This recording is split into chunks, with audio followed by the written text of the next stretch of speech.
Hello everyone, this is a brief tutorial on Canva Basics for the class cookbook project in digital literacy class. I have open the Canva portal, or user interface, and it looks very similar to what you'll see when you're on canva.com. Our first step is to select a presentation, and we'll go ahead and start with this first blank one here. Remember, in the project expectations, it says your project must fit to one slide. So this is perfect. We have our one slide here. We are doing spring/summer themed recipes, so it should be something light and fun, maybe something seasonal, fresh, could be fruity, something that you think of for spring and summertime. So we're not looking for heavy meals like we did last semester with stews and chilies and squash and pumpkin pie. Okay, so keep that in mind.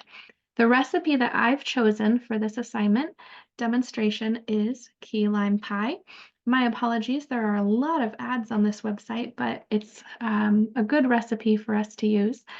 It shows a picture of the recipe, the title, the ingredients list, and the directions down here. So this is what I'm going to use to get started. Remember, the first thing that we need is a title. So I'm going to go to the text box, add a heading, and type key lime pie. Across the top here are the tools. I'm going to make this left aligned, and I'm going to click and drag it up to the top corner. That's just where I like things to go. The next requirement is your first name and last initial. So I added a tiny text box and moved that up right over there. I'll go ahead and put it there. It fits pretty good there. There we go. You can use the arrow keys for tiny movements. Up next, I need subtitles for the words ingredients and directions. So I'm going to put ingredients.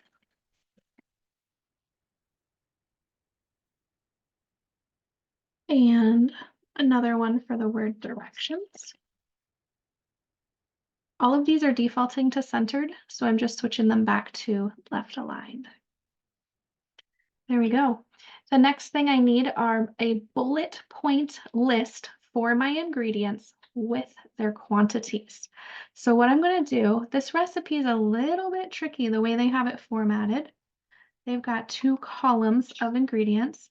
So I'm going to select it and copy. And then I'm going to come over to my Canva page. I'm going to right click and paste. Now that formatting actually came through pretty nice. I got pretty lucky. I do want to left align it though. Everything should always be left aligned when you're using bullet points. And then the bullet point button is right here. It says list. Canva has combined the bullet points and the numbered list. So if you click on this, it will become bullets. If you click on it again, it becomes numbers. And if you click on it again, it goes away. So I'm going to go ahead and just click it back to bullet points. Now I have my subtitle of ingredients with this package, or sorry, not package, but list of ingredients. Next, need the other half of my ingredients. So I'm going to click here, repeat the process. There we go. Again, I need to left align it and add those bullet points. Now you can tell I've got quite a few. I actually want to move this into the same box. So I'm just going to go ahead and go into this box and paste those in. There we go. So I have my entire list here and it's taking up my whole slide.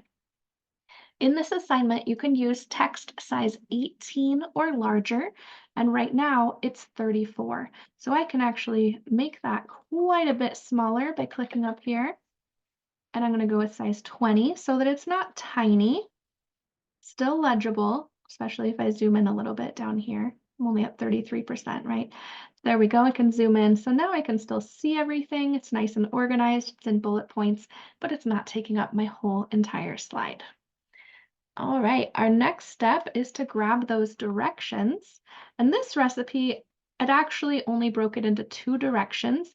One of them is kind of long and seems to have about 5 or 7 instructions in it. I'm going to split those out so it's easier to read.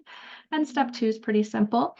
It's risky to copy like this and just drag from 1 to 2 because it's pulling in some of that advertising stuff, which might make my formatting pretty complicated.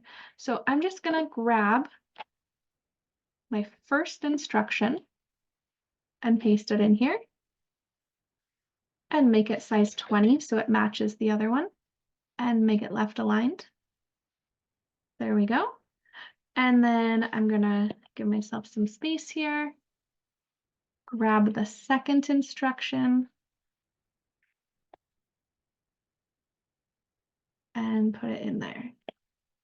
All right, so I need a numbered list for directions in order to get full credit. So I'm going to highlight that and again, press the list button twice. Notice now I have numbers instead of bullet points. So that looks great. I'm going to go ahead and line this up so it looks nice and organized. Get rid of the blank line. I'm going to look here. I'm going to go ahead and make this its own step. Notice when I press enter, it makes it 2. That's all about mixing the actual content. Okay, so that's all fine to go together. All right, there we go. That's not looking great. I'm going to go ahead and split it back out. All right, so now I have my title, my name, my subtitles of ingredients and directions, my bullet pointed list of ingredients, my numbered list of directions. So I have all of the text content complete. The next requirement is a picture of the recipe that I'm making. You can save a picture from the internet and then click on uploads and choose to upload a file, or probably easier, I would recommend coming to Elements and searching for your item. There's millions of graphics built into Canva, so almost anything you could search for is going to be in here. Again, I went to Elements, I searched for key lime pie, and then I usually go with graphics. You could also go with photos. I'm going to go ahead and go with graphics because they're neat and clean. I like the formatting of them. Now in here, I could have some fun with it. I could add cute little details like a smiling lime. Ooh, I like that stacked jar. That actually looks delicious. I'm going to go with, none of these really look like key lime pie to me. Why are some of them yellow? I'm not sure. I'm going to keep searching for a minute. See if I can find anything I like better. All right, I'm not crazy about most of these. Usually I like the results better. So let's go ahead and go back up. I'm going to go ahead and go with this one, I suppose. Actually, I guess I'll just go with this one. It looks pretty. So I'm going to go ahead and make that a little bit smaller so that it fits nicely. Now, I have completed all of the content requirements. Again, title, name, subtitle, bullets, subtitle, numbers, and a photo, but it's looking pretty plain. In the formatting requirements, it says all text must be at least size 18. I have completed that step. It needs to be visually appealing, and it's not bad, but it could have a little bit more personality. Error-free, there's no typos on it anywhere, and then a thoughtful theme with color and style and fitting to one slide. So I'm going to go through here and just give it a little bit more personality. For key lime pie, I'm going to click and change the font to something more exciting. There we go. There's key lime pie. I can change it to that color, maybe make it a little bit bigger. Maybe I want my subheaders to also be that same green color, just so everything matches. And I'll make it bold so that it's easier to read. There we go, that looks great. And then to change the background of the slide itself, you just click somewhere that you don't have anything else.